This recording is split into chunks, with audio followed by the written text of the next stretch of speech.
Welcome back to the 80th episode of the Daily Flip podcast. I'm your host, Alex, and today we're going to be flipping through some of the top stories about TSMC's investment in Arizona and taking a deeper look at the CHIPS Act. And of course, we will end today with our Daily Delight, a story meant to leave you feeling positive and ready to take on the day. Now, it's enough rambling from me. Let's jump into our daily debate. So everyone, basically anyone who cares about politics at this point has heard about the CHIPS Act. Some of its benefits are listed as, onshoring of jobs, building connections with TSMC and stronger relations with Taiwan, and trying to keep China at bay. All of these are definitely good upsides of the bill. My questions for y'all is, which is the most important out of all of the ones I listed, or maybe ones that I didn't list? Which one's the most important part of this bill? What is really speaks to you when you heard about this news that Joe Biden and the Democrats and the Republicans in a uniform fashion were putting through this CHIPS Act? And we'll discuss some of the costs that come of this bill, too, because we've had time to really dig into the meat of the bill and also see some of the programs start to be implemented. And are some of the costs that we'll mention here today, after you listen, maybe you can weigh them against those benefits and you can decide, well, are those benefits really worth it? All right. If you have an opinion, throw it down in the comments section. I'd love to hear what you have to say. Let's jump into our first article. And I'll preface, all of these articles are from the New York Times, so I'll just be reading the headlines rather than telling you where the article is coming from every single time like I normally do. So U.S. pours money into chips, but even soaring spending has limits. Quote, in September, the chip giant Intel gathered officials at a patch of land near Columbus, Ohio, where it pledged to invest at least $20 billion in new factories to make semiconductors.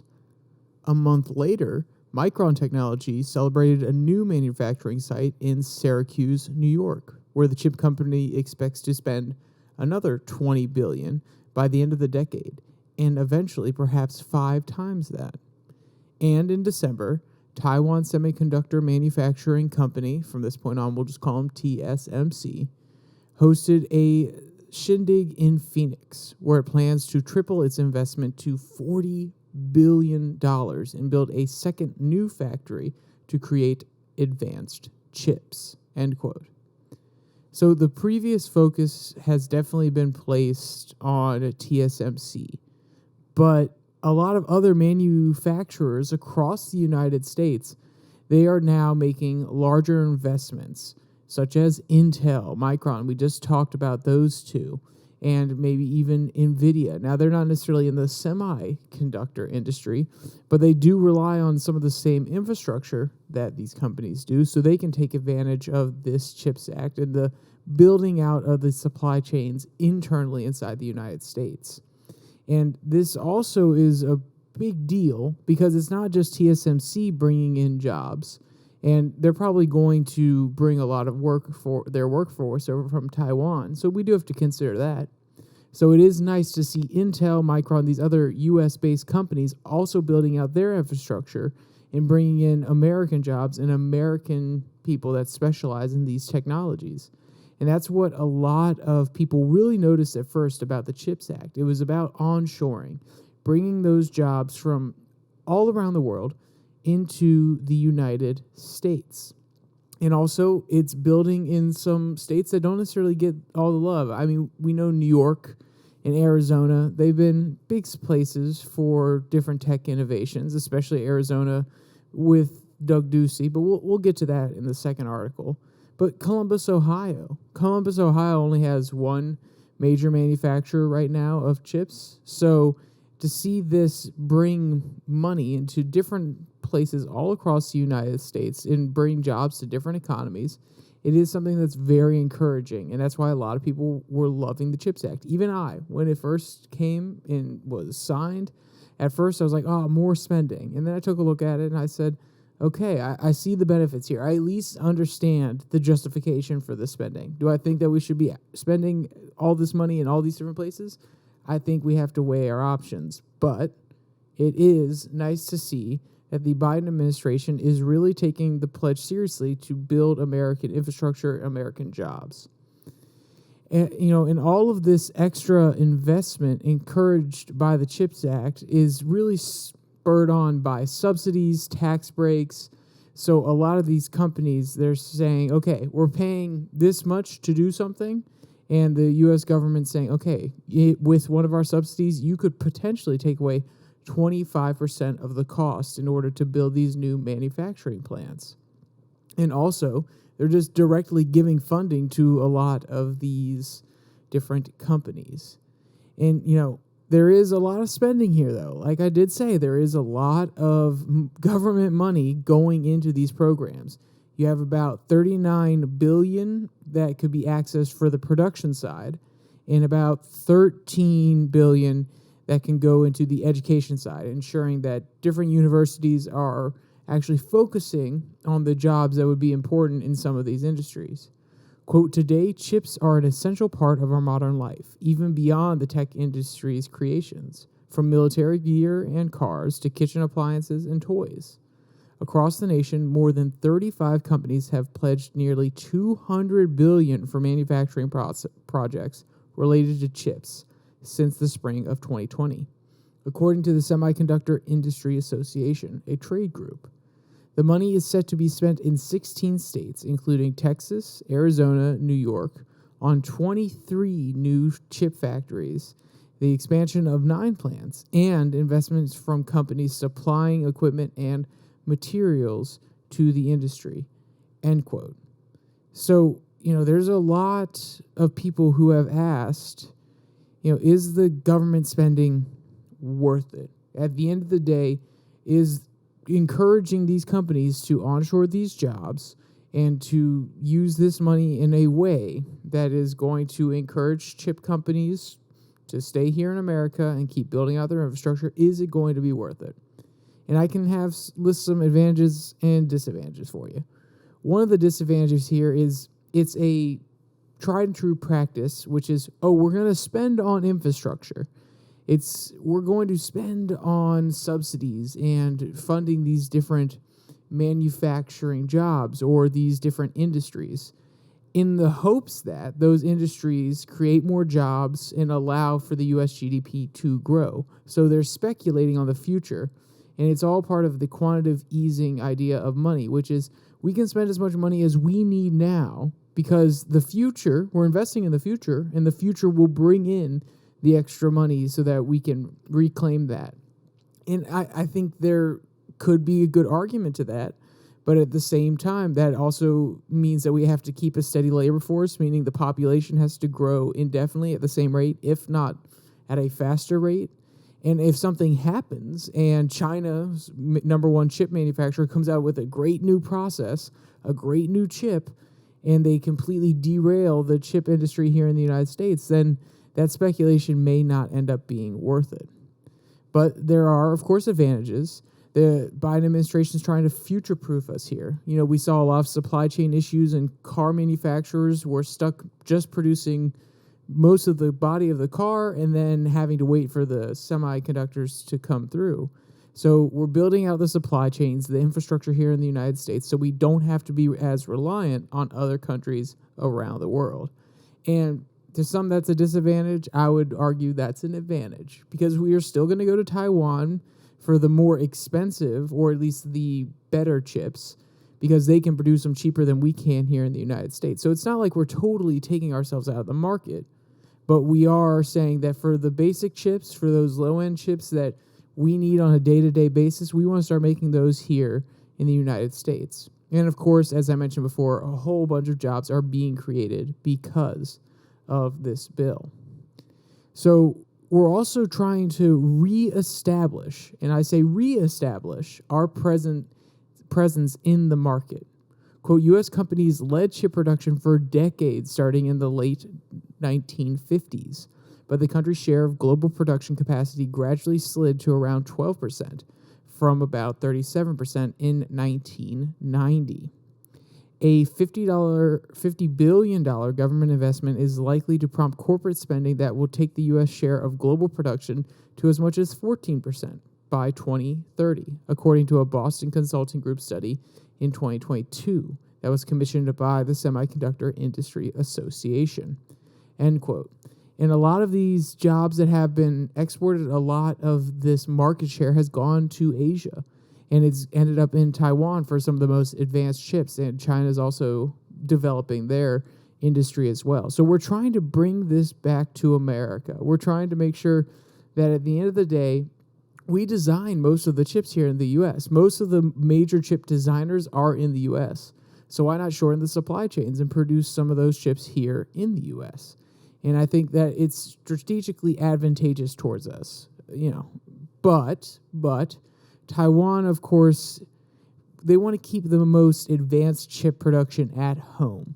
It's kind of a political bargaining chip, excuse the expression, if you will, to hold over the U.S. saying, oh, no, we still have the most advanced chips. You can't just have a supply chain that doesn't integrate us whatsoever.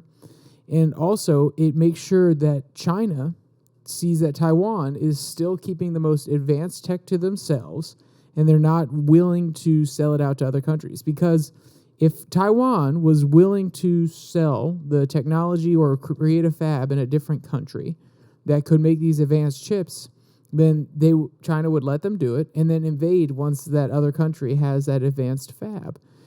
And we all know China wants to invade Taiwan here in the future. And if the Taiwanese on the way out, when they're getting invaded, want to destroy their fabs, then the most advanced fabrication units for these chips would be gone. So China would be very hesitant to invest in a military invasion if the possibility of those advanced chip manufacturing sites went down. So that's why Taiwan keeps it close to the chest. They don't give it to any other country. They make sure it stays at home with them. And the other beautiful thing about TSMC coming in and investing in America and building a fab here, because there are critics, of course, within TSMC that are like, why are we doing this? This is not advantageous for us. And we'll get to that. That's the final article that really discusses the internal conflict at TSMC. But what I think is beautiful about them coming into the United States is no longer will Micron and Intel basically be able to hold the semiconductor industry hostage or have a whole bunch of control over the manufacturing and production here in the United States. They've been happy to sit on their laurels, produce their chips, nothing too fancy. They're not really at the 3-nanometer process yet, which is what TSMC is bringing to the United States. So they've been sitting and they've been doing well. But now TSMC is coming into their backyard. They're coming into the U.S., and it's really spurring Micron and Intel to say, okay, we really need to double down now. It's adding a little bit of competition. It's kind of putting that fire back underneath these companies saying, you can't just get away with doing what you're doing. Otherwise, TSMC will be willing to move into your market and try to capture it. So I think that's one beautiful thing. The other really beautiful thing is the estimate for the jobs is about 277,000 U.S. jobs.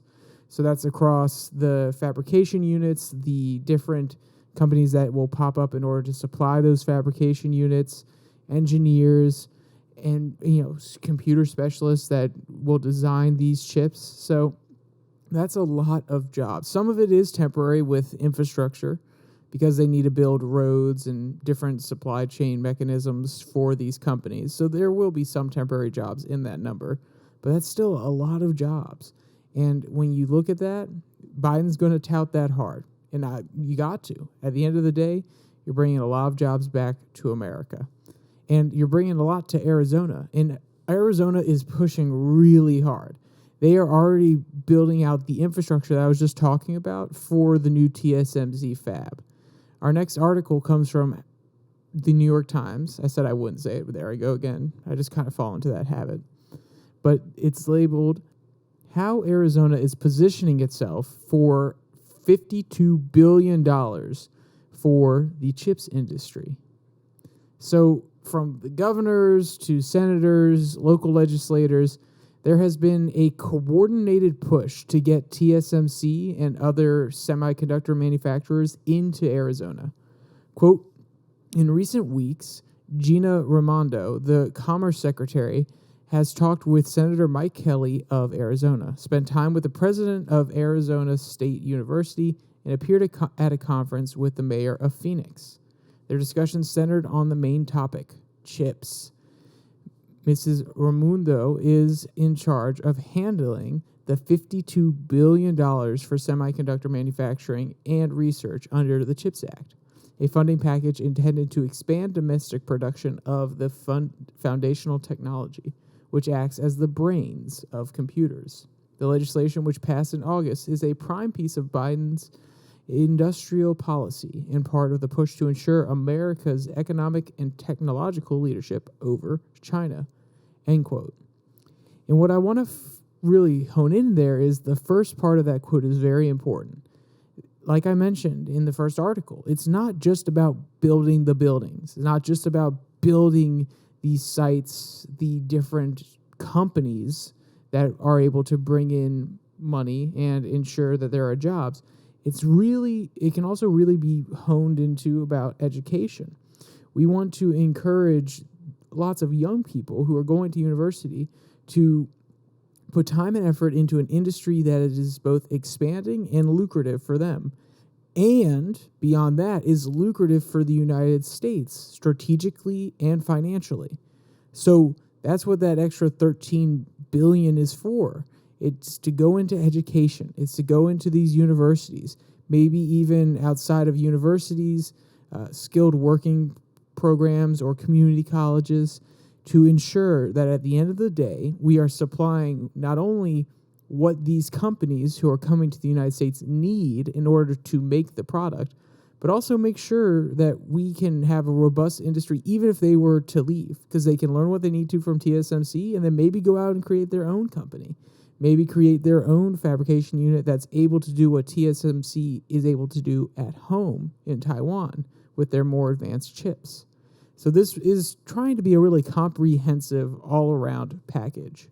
And Arizona is taking it from all angles. And they've been doing it since 2020. Quote, Arizona has also led the nation in chips investments since 2020 with the announcement of a new chip-making plant by TSMC and 2 additional factories from Intel that will cost a combined $60 billion. State leaders have helped persuade the company to open facilities by offering big tax breaks, water, and infrastructure grants. They also promised to expand technical and engineering education in the state. State officials and chip companies also acted as a lobbying bloc in Washington. They helped shape the CHIPS Act to include federal tax credits, subsidies, and research and workforce grants. TSMC expanded its lobbying staff to 19 people from 2 in 2 years. And Intel spent more than $7 million in lobbying efforts last year, and it's the most that it had spent in 2 decades. Arizona State University spent $502,000 on lobbying last year, also the most in 2 decades, end quote. So, like I said, everybody in Arizona wants this. They are ready for this investment. They are ready for this money to come down the pipeline so that they can take advantage of it. And this is really a moment where we can step back and say this is something that is going to unify the Republicans, the Democrats, the independents in Arizona. Everybody in Arizona at this point is on the same page. And it's honestly very beautiful to see, in my opinion. And it inspires a little bit of hope that things can be better, that we can come together, even if we're divided politically, around things that are genuinely going to help America succeed, grow, and keep its place in the world as a superpower. And so for those of you who don't know how the subsidy process works, you actually have to request that the government pay for certain things or that they provide money for certain projects. And you basically have to say, this is why I am worth spending. This is why this project is worth spending the money on. And Arizona is 100% ready. They are sitting on the sidelines ready to take advantage of this when it finally opens here in the next few weeks. And they want to go for that 25% cost reduction for most of the projects. I know I mentioned in the last article, but 25% of cost expenditures can be written off, paid for by the U.S. government. That is huge, especially when you're building all this brand new infrastructure. Ms. Raimondo has described the process as a race among states. Every governor, every state legislator, every president of a public university in every state ought to be now putting their plan of attack together. She said in August during a visit to Arizona State University's Tech Research and Development Center. This is going to be a competitive process, end quote. And it really is, because even though I mentioned New York, Ohio, Arizona, Texas, they're the ones that already have a little bit of the chip industry there. They're really going after these programs. A lot of new states are going to say, oh, this is our chance. If we want to build out our chip infrastructure, this is when we're going to apply for that money so that we can actually start being as competitive as some of these other states are. So that's what you're also going to see. It's not just the people that are already involved, but you're going to see a lot of states that want to get involved and jump in at this point. And, considering Arizona, they do have some advantage because their history with the chip industry is very, very deep. Quote, Arizona's history with chip manufacturing stretches back to 1949, when the telecom hardware and service provider Motorola opened a lab in Phoenix that later developed transistors. In 1980, Intel built a semiconductor plant in Chandler, a suburb southeast of Phoenix. During Donald J. Trump's presidency, he pushed for an American First policy agenda. That opened the opportunity for Doug Ducey, a Republican who was the then governor of Arizona, and other state officials to transform their economy into a tech hub, end quote. And this is what I was talking about with the partisan unification. We can move past this partisan BS when we have two administrations in a row that are really intent on bringing jobs back to America. We, the American people, benefit when both, I don't care if you don't like Trump, I don't care if you don't like Biden. Both of them have done things to bring jobs back to the United States. And when we have two presidents like that in a row, even if they have different ways of going about it, at the end of the day, we benefit. As American people, we benefit. And this is where we can really cut through the partisan BS. There are common through lines between the parties. There are common messages. And yes, they are ones that are politically advantageous. We're going to create jobs. Of course they want to say that. But when they actually implement policies that create jobs and incentivize companies to come back to America or incentivize workers to go out and work hard and grow the U.S. GDP and create more innovation, all of these things are good. And we can get past the partisan lines. This is the hope that I'm seeing. When we can come behind something that we understand is strategically advantageous for us to do and will help grow our economy in the future. I know it's all about the money. But with all the culture wars and everything going on, this is a moment of hope. And I know I normally talk negative. This is something that I know I keep saying it, but we need to focus in on it. And we need to take these little wins because at the end of the day, we cannot be hopeless. We have to acknowledge the victories as well as the defeats and hold the victories close to our heart and make sure we learn from the defeats. All right, so that was talking about how Arizona has taken advantage and is getting ready for the money coming in from the infrastructure bill. Our last article comes from a different perspective, let's just put it that way. Inside Taiwanese chip giant, the U.S. expansion stokes tensions. Internal doubts are mounting at the Taiwanese chipmaker over its U.S. factory, according to an interview with 11 TSMC employees, who declined to be identified because they were not authorized to speak publicly. Many of the workers said that the project could distract from their research and development focus that has long helped TSMC outmaneuver its rivals. Some added that they were hesitant to move to the United States because of potential cultural clashes. Their concerns underlie TSMC's tricky position. As the biggest maker of chips that power everything from phones to cars to missiles, the company is strategically important with highly coveted technical know-how. But caught in a deepening battle between the United States and China over technical leadership, TSMC has tried to hedge its bets, only to find that its actions are now creating new kinds of tension, end quote. And there's no doubt here that tensions are rising between China and the U.S. right now, and Taiwan is kind of caught in the middle because they want to supply chips to China. They want to make sure that China doesn't just outright want to invade them because they're no longer getting chips, and they want to make sure that they don't piss off the U.S. so that the U.S. helps them and helps defend them navally against China if anything were to happen. So they're stuck in between a rock and a hard place, the very old cliche. And China and the U.S. are going head-to-head. China there's different reports. Some say they may be trying to give lethal aid to Russia. Other reports are saying that they're trying to broker peace deals, which undermines the U.S.'s key position as what we would like to be perceived as the broker of any kind of peace, not China.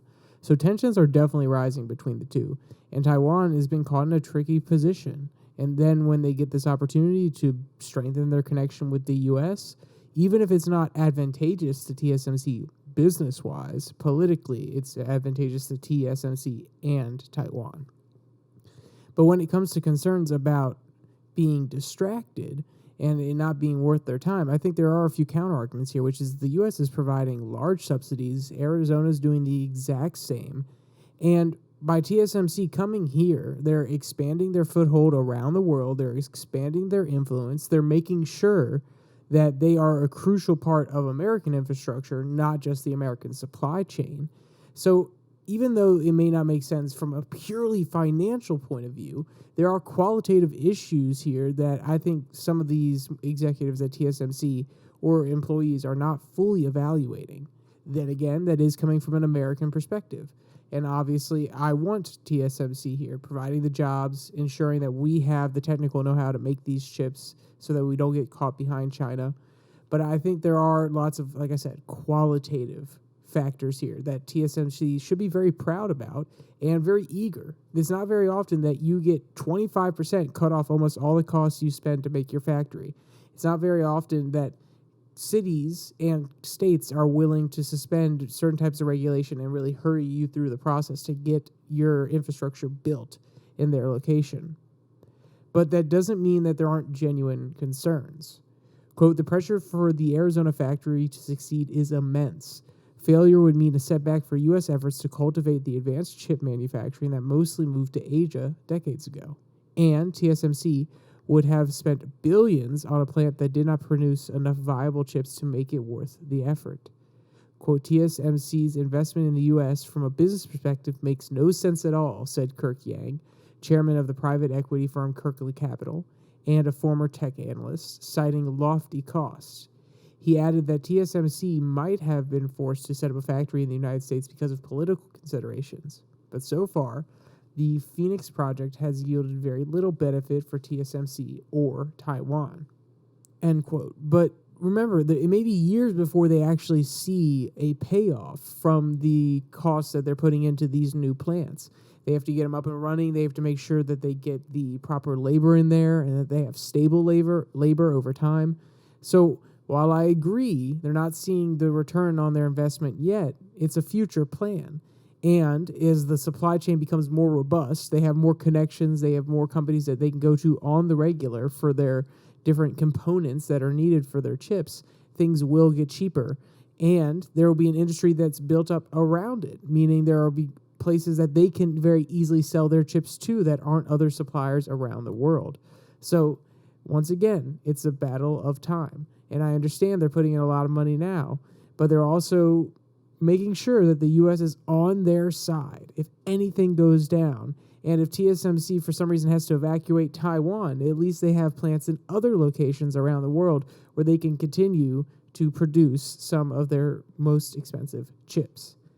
But it does seem that this is part of an overall expansion plan, which is why I don't necessarily understand some of these people saying it's not a good move, because the rest of the company is also expanding, not just in the U.S., but also in Japan.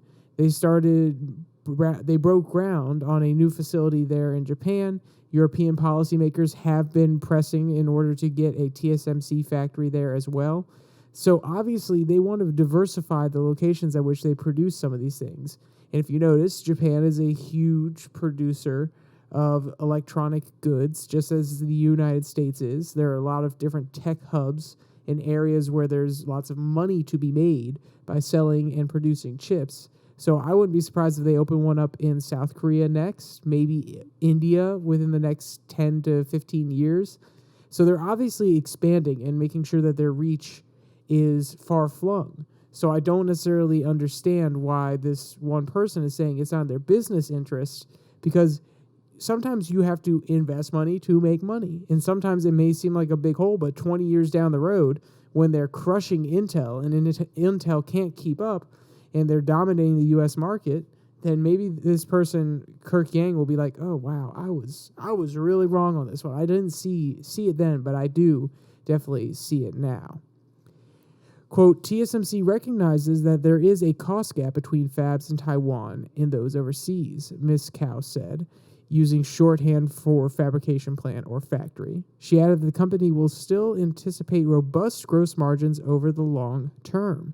TSMC also needs suppliers close to provide the Arizona plant with raw materials, equipment, and critical parts. Yet some suppliers are trying to join it there with a more experienced labor challenges and high costs, end quote.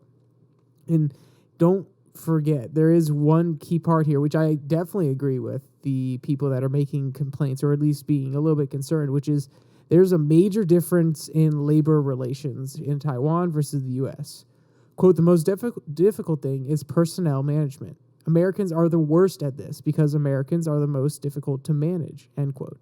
3 TSMC employees who trained American engineers said it was difficult to standardize practices among them.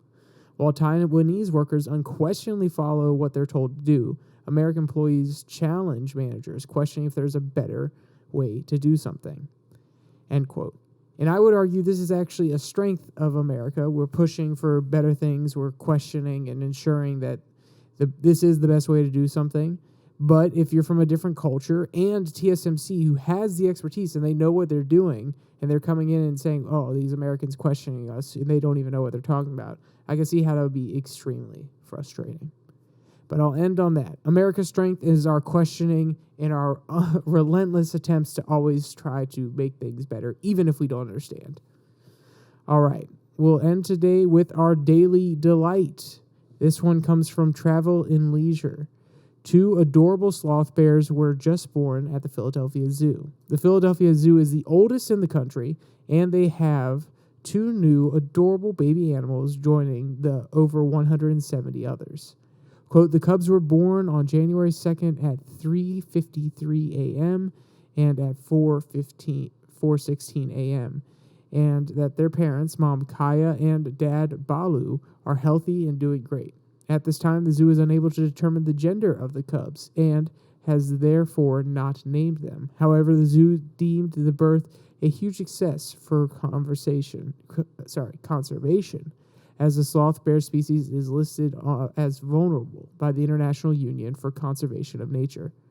So this is, there's obviously a lot of debate around keeping animals in zoos, but this is when I'm 100% for it, no doubt. When we are conserving a species, when we're ensuring that they can grow and maybe one day we could re-release them into the wild, this is when I really love zoos. Quote, the cubs are still in a private area as the parents tend to them while zoo staff monitors them via remote cameras. The cubs will not be on display for several weeks. People wishing to see the new additions should check the zoo's website before booking a trip, end quote. And if you want to see any of the cute videos or photos of these cubs or read any of today's articles, there'll be a link in the description below that like and subscribe button.